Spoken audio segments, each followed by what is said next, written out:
আপোনালোকে হয়তো ভাবিব পাৰে যে মই ভৰিখন কিয় দেখাই আছো। আসলতে মই ভৰিখন দেখাই থকা নাই, মই আপোনাৰ বনখিনি দেখাই আছো, য'ত আপোনাৰ দুবৰি বন আছে, তাতে নিয়ৰ আছে। আৰু ৰাতিপুৱা দুবৰি বনৰ ওপৰত পৰি থকা নিয়ৰবোৰ গছকিলে হেনো ভৰিৰ কাৰণে ভাল। ভৰিৰ বহুতো ৰোগ মানে ভাল হয় বুলি শুনিছোঁ। আৰু হয়ও, যদি কাৰোবাৰ ভৰি ফটা বেমাৰ আছে বা ভৰি বিভিন্ন ধৰণৰ ৰোগ থাকিব পাৰে, যদি ৰাতিপুৱা সোনকালে উঠি যদি সকলোৱে যদি বননিত মানে ৰাতিপুৱা যেটো একদম ফ্ৰেছ বননিত যদি নিয়ৰৰ যদি টোপালবোৰ গছকে, তেতিয়াহ'লে ছালৰ বহুত ৰোগ ভাল হয় বুলি কৈছিলে আগতে, আৰু এয়া সঁচা কথা। তো আৰু এটা কথা, দুবৰি বনত পৰি থকা নিয়ৰৰ টোপালটো আমাৰ মাহঁতে আগতে আমাক চকুত লগাই দিছিলে, চকু ভাল হয় বুলি, চকুৰ ৰশ্মি মানে ভাল হয় বুলি মানে কৈছিলে, লগাই দিছিলে। কিন্তু এতিয়া বাৰু নোৱাৰে, কাৰণ এতিয়া আকৌ দুবৰি বনবিলাকত কি বা থাকে তেনেকুৱা। তো এইখিনি ধান দেখাই দিছোঁ। সুপ্ৰভাত সকলোকে। আজি মই ভিডিঅ'টো আৰম্ভ কৰিছোঁ পথাৰৰ মাজৰ পৰাই। আৰু পথাৰ বুলিলে গম পায়, মই বৰ্তমান আছোঁহি আপাৰ আছাম সাপেখাতিত আছোঁহি। আৰু যোৱাকালি আহিলোঁ সাপেখাতি ভণ্টিজনীক থ'বৰ কাৰণে। তো ৰাতিপুৱা মইতো এনেও সোনকালে সাৰ পাওঁৱেই বাৰু, কিন্তু বিছনাখন এৰিবলৈহে প্ৰব্লেম হয় তেনেকুৱা। তো ইয়াতে মানে সেইটো নহ'লগৈ, সোনকালে সাৰ পালোঁ, 4টামান বজাতে সাৰ পালোঁ। সাৰ পাই পেলাই আন্ধাৰ হৈ থকাৰ কাৰণে উঠি নাহিলোঁ যেনিবা। তো পোহৰ হোৱালৈ বাট চালোঁ। তো মই বোলো অকণমান আলিফালে যাওঁ, অলপ খোজ কাঢ়োঁ, ভাল লাগে কিবা এটা। তো এতিয়া সময় হৈছে আপোনাৰ 5:30, আৰু মই অকণমান এনেকৈ খোজকাঢ়ি আলিফালে গ'লোঁ। তাৰপৰা মই বোলো নাই, ধানখিনি ইমান ধুনীয়াকৈ লাগি আছে, পকাকৈ নাই। তো বোলো অকণমান আপোনালোককো দেখাওঁ, ধাননি পথাৰৰ এনভাইৰনমেণ্টটো অকণমান দেখাওঁ, সেই বুলি ভাবিলোঁ যে অকণমান মাজলৈ গুচি আহিলোঁ। আৰু সঁচা অৰ্থত ক'বলৈ গ'লে মনটো বৰ ভাল লাগিছে কিবা এটা, কাৰণ ভাল লাগিবই দিয়কচোন, ইমান ধুনীয়া এটা পৰিৱেশ, কিয় বেয়া লাগিব। কোনো ধৰণৰ একো হাল্লা নাই, চিল্লা নাই, একো নাই, এটা সুন্দৰ পৰিৱেশ এটা। ৰাতিপুৱা সময়টো আচলতে বহুত ভাল সময় এটা, মানুহে সোনকালে উঠিব লাগে। আমাৰ পাপাহঁতে আমাক আগতে চেকনি এচাৰিয়ে পিটি উঠাইছিলে, উঠ বুলি, মানে 4টামান বজাতে উঠাই দিয়ে আৰু তেনেকুৱা। বহুত পিটন খাইছিলোঁ ঘৰত, পাপাই কেনেকুৱা পিটে। চেকনি এচাৰি যে থাকে যে, চেকনি এচাৰি চিনি বুজি পাব, কি বুজিহে ওলাইছে, চিনি পাব চাগে। চেকনি এচাৰিয়ে কম পিটা নাছিলে মানে পাপাই। ৰাতিপুৱা সোনকালে উঠাই দিয়ে। তাৰপিছত আগতে এটা আমাৰ ৰুল আছিলে ঘৰত, গৰম পানীটো খুৱাবই। খোৱাৰ পিছত কি কৰে, কেঁচা গাখীৰৰ লগত লোকেল কণীৰ কুহুম, কেঁচা হালধি মিক্স কৰি পেলাই খুৱাইছিলে, মানে জবৰদস্তি খুৱাইছিলে। সেই টেষ্টটো যে মোৰ আজিও মনত আছে, মোৰ মানে কিবা বমি লাগি যায়। জবৰদস্তি খুৱাইছিলে, এইবোৰ বস্তু খুৱাইছিলে আগতে পাপাহঁতে, বহুত মানে সেয়া কৰিছিলে আৰু তেনেকুৱা। আমি সেইবিলাক বস্তু এতিয়া আৰু ক'ত, কণীটোকে খাবলৈ মন নাযায় তেনেকুৱা। কিন্তু সঁচা অৰ্থত ক'বলৈ গ'লে সেই বস্তুবোৰ মানুহে খাব লাগে, বহুত শক্তি পায়, বহুত বেমাৰৰ পৰা মানে পাব পাৰি, ৰেহাই পাব পাৰি তেনেকুৱা। তো এতিয়া কথাটো হ'ল যে কি, ৰাতিপুৱা যেতিয়া মই ফ্ৰেছ হ'বলৈ বুলি বাথৰুমলৈ গৈছিলোঁ, তেতিয়া সিহঁতৰ পিছফালে মানে কিছুমান গছৰ পুলি দেখিলোঁ। আৰু সেই গছৰ পুলিবোৰ আচলতে মই সেই সৰুতেই দেখা, আমি লখিমপুৰতো আছিলোঁতো, সেই সৰুতেই দেখা। তো আজি আকৌ এটা দেখা পালোঁ তেনেকুৱা। ইয়াত কিছুমান এতিয়া ধৰি লওক বহুতে বেলেগ নাম দিয়ে, নাজানো।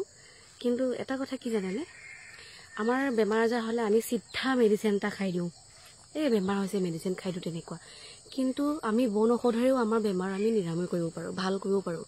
সেইটো বস্তু আজিকালি মানুহে গুৰুত্ব নিদিয়ে। চাবচোন, জ্বৰ হ'লে মানুহৰ ভোকটো মৰি যায়, আৰু যেতিয়া ভোক মৰি যায় তেতিয়া কি কৰে জানেনে, আমাক মেডিচিন খোৱা নাছিলে। এই দুলবন বুলি কিবা এটা পাত আছে, পাতটো একদম চিয়াকৈ পাতটো হয়, মাজতে বগাকৈ ফুল এটা ওলাই আহে, সেইটো বইল কৰি পেলাই খুৱাইছিলে। আৰু সেইটো খাই দিয়াৰ পিছতে মানে বহুত বেছি ভোক লাগে, আৰু ভোক লাগিলে ভাতটো খাব পাৰোঁ, তেতিয়া গাত এনাৰ্জি আহি যায় মানে তেনেকুৱা।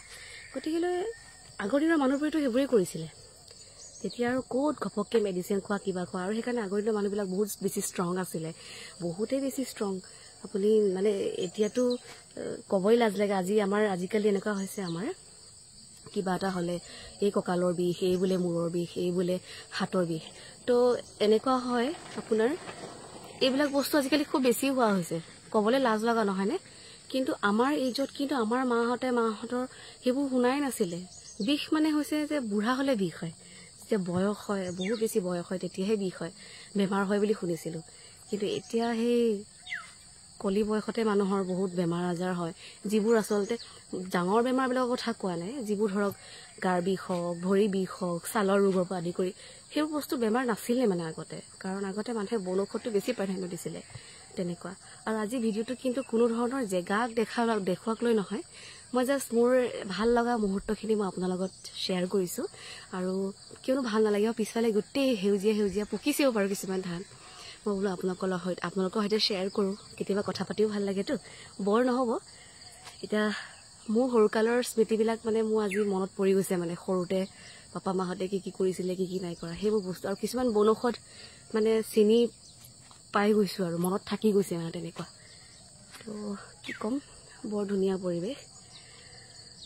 আজি যাম গুৱাহাটীলৈ, আৰু ভাবিলোঁ যে অকণমান আলিফালে অলপ খোজ কাঢ়োঁ। এইফালে বেক চাইডে মই সেইখিনি পাহিলোগৈ, তো এতিয়া অকণমান এইফালে যাওঁ। ভালেই লাগে, মই ধাননি পথাৰফালে বেছিকৈ যোৱা নাই, ভয়ো লাগে ন, জোক চোক আছে এগালমান, আৰু সাপ চাপ ওলালেতো শেষেই আৰু। তো অলপ খোজ কাঢ়োঁ।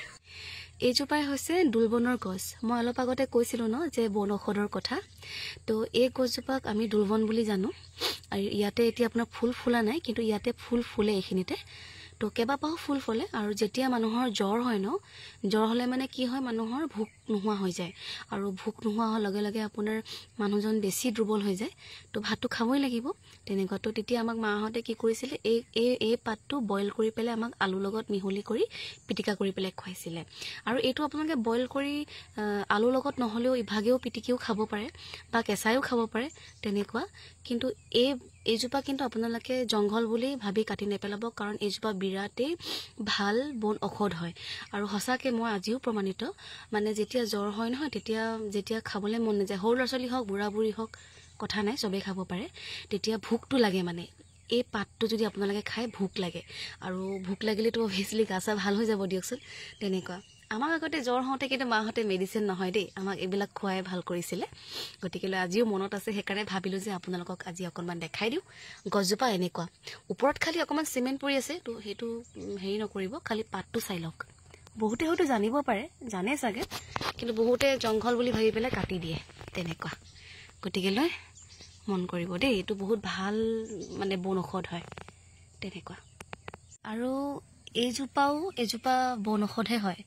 আপোনাৰ এই পাতটোৰ নামটো মই কি নাজানো, আপোনাৰ কি হয়, ফুলটো আপোনাৰ মানে এইবিলাকো জ্বৰত মানে আপোনাৰ দৰকাৰ হয় তেনেকুৱা।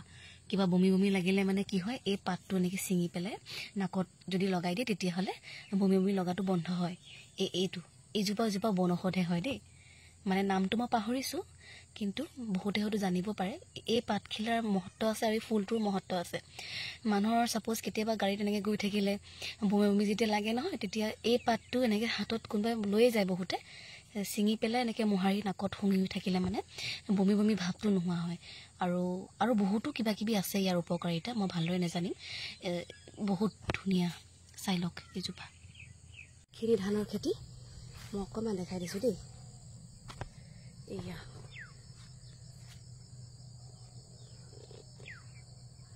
এইফালে মাজতে অকণমান ক'লা হৈ থকা নিচিনা দেখিছে নাই, সেইখিনিও ধানেই হয়।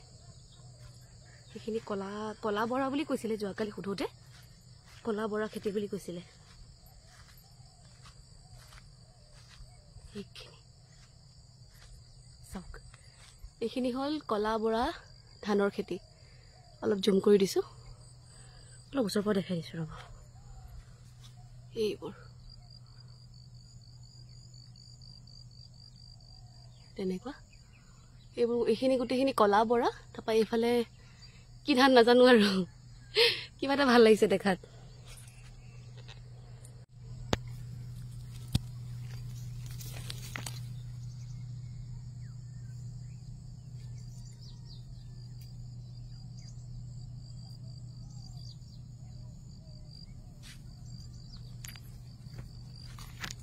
এইখিনি হ'ল কলা বৰা খেতি।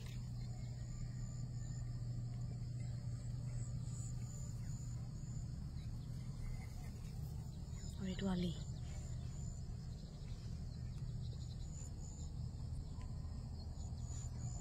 আৰু এইবোৰো ধান।